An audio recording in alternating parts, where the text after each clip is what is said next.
Hello again. I'm delighted to welcome you to this session with His Excellency Badr Al-Olama, Director General of Abu Dhabi Investment Office, a figure who truly needs no introduction. His remarkable journey and influential role speak volume. It's an honor to have you with us, Badr. Ahlan wa sahlan. Thank you for having me.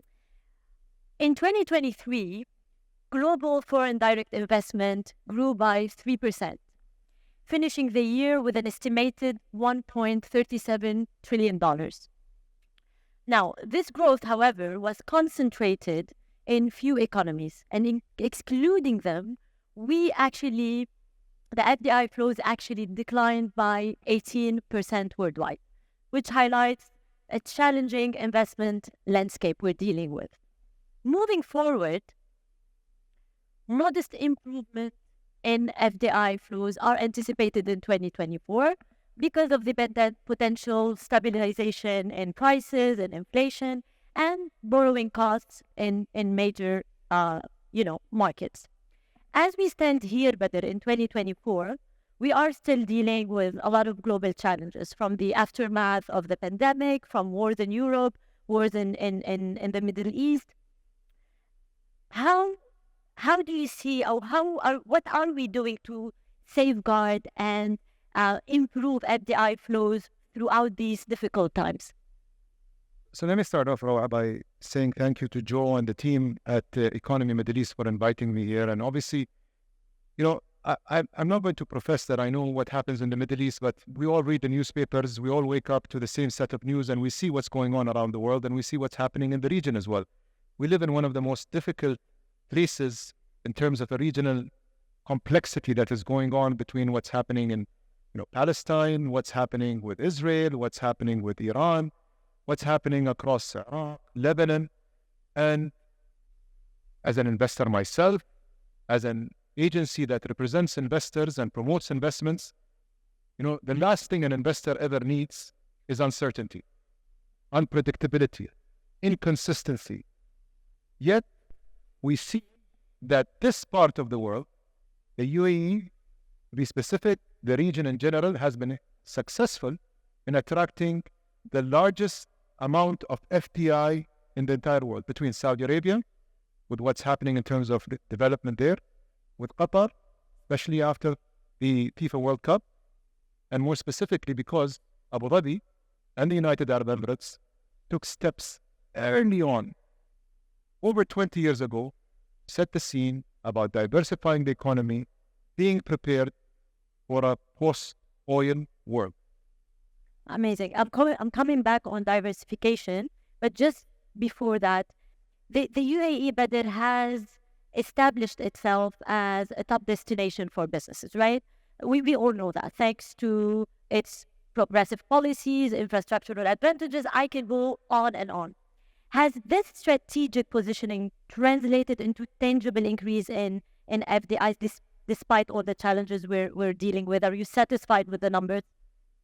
I mean, the UAE attracted the highest amount of GDP in 2022, surpassing almost all the countries in the world.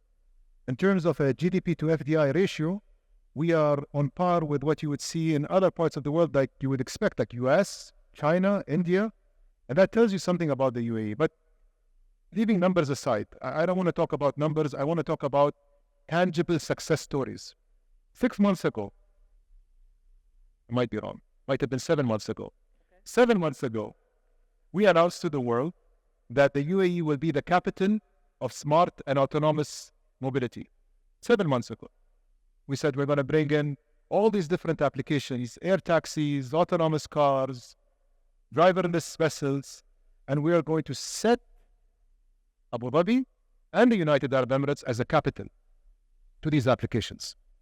7 months ago, the minute we made the announcement, over 200 companies came to us. Over 200 companies said, we believe in Abu Dhabi's success story, in Abu Dhabi's track record, in the UAE's promise to be used as a platform for growth, and we would like to establish a presence. Out of the 200 companies that we shortlisted, maybe a handful of about 20, they are proposing over 7 billion dirhams of inward investment.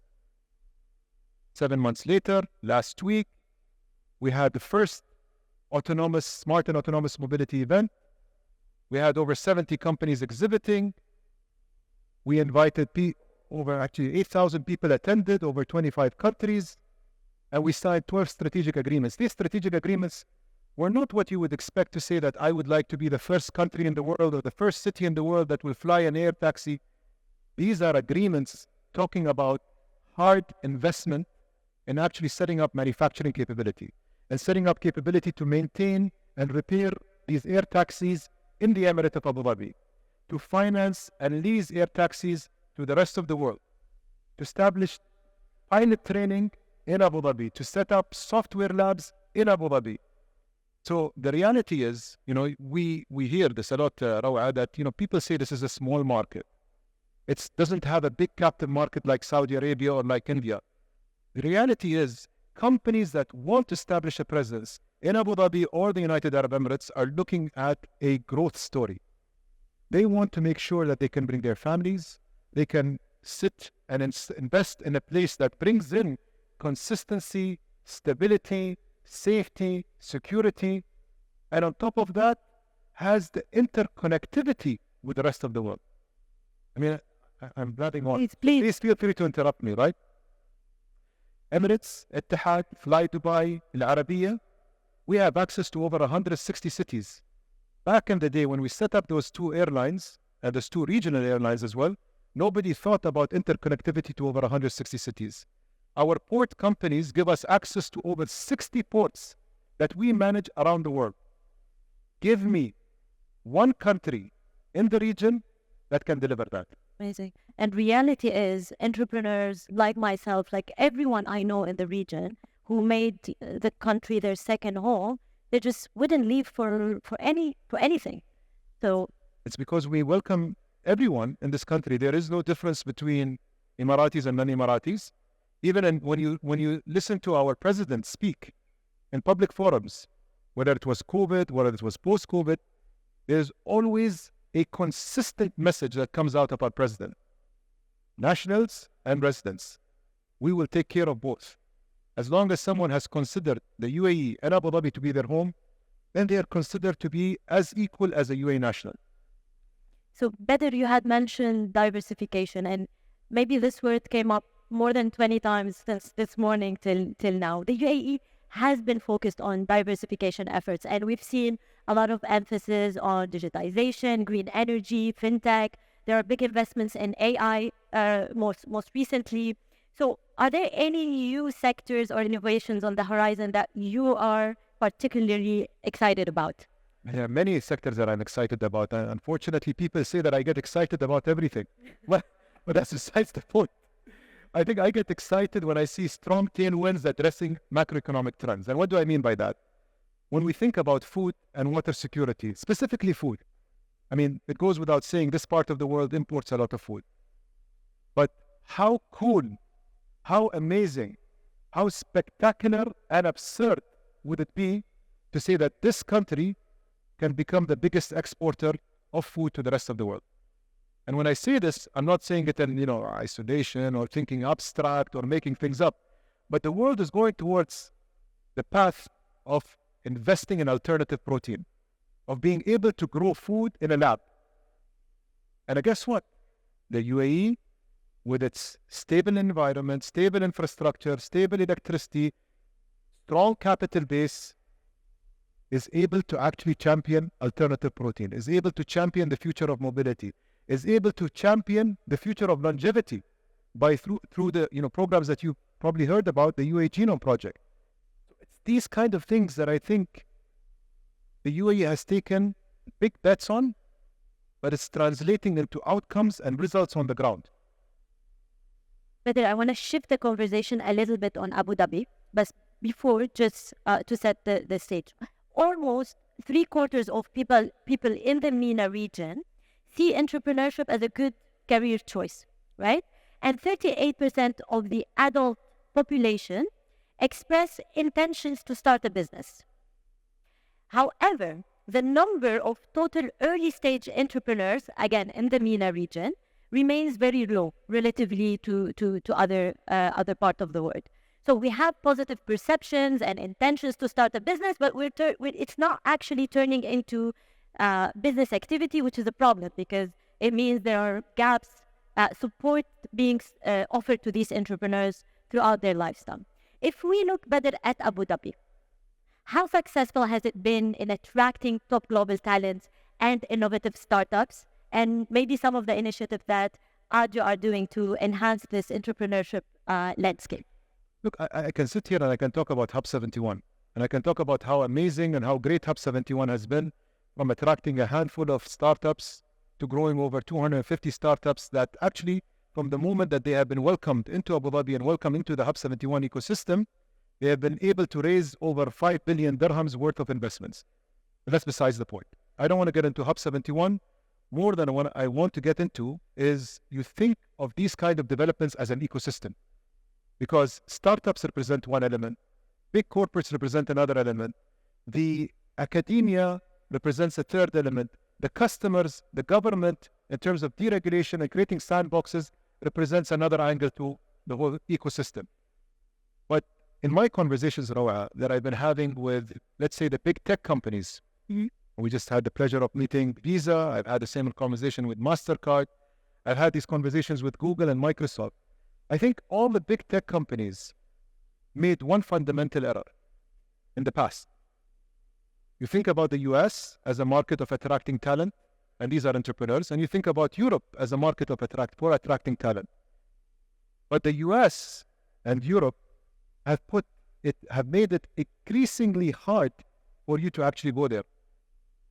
I'll speak about myself. I'm not going to speak about other people or other nationalities, but there's a lot of talent in India, there's a lot of talent in Iran, there's a lot of talent in China. As an Emirati, for me to go to the US or to Europe is not as easy as it used to be. I have to go through a process, they have to go for an interview, you have to ask for a schedule, for an interview date, and it goes for 4 months, it goes for 6 months. Imagine for a Lebanese. For a Lebanese.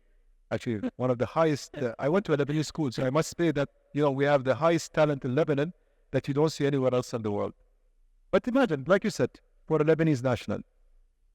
And what does that mean? Does that mean that the US and Europe will get the best talent? No, they won't. So what do the big tech companies do? They go to Israel, which is even harder to get into. 10 times harder than it is to get into the US, 10 times harder than to get into Europe. So the beacon, in my opinion, the beacon of hope, the beacon for you to say that you stand a chance as an entrepreneur to set up your own business and to use this country and this emirate of Abu Dhabi as a platform for growth. I don't think that exists anywhere in the world. Abu Dhabi and the United Arab Emirates. Again, this is not a pitch for Abu Dhabi. It's not a pitch for United Arab Emirates. I am stating facts. We have partnerships with over 30 countries, either through multilaterals or bilateral agreements. Through these 30 countries, we have access to 2 billion people, to $10 trillion economies by being based in Abu Dhabi, using it as a platform, as a springboard to the rest of the world. Again, what country can offer this? Not much. I want to touch on the UAE's impressive response to last week's unprecedented rainfall that we've witnessed, and this quick and effective handling of the crisis, which showcased the strengths and also the preparedness of its infrastructure and crisis management. Badr, can you maybe give us your thoughts on how this kind of capability can influence investor confidence in a country? Of course. First of all, let's acknowledge that what happened 2 weeks ago, was it?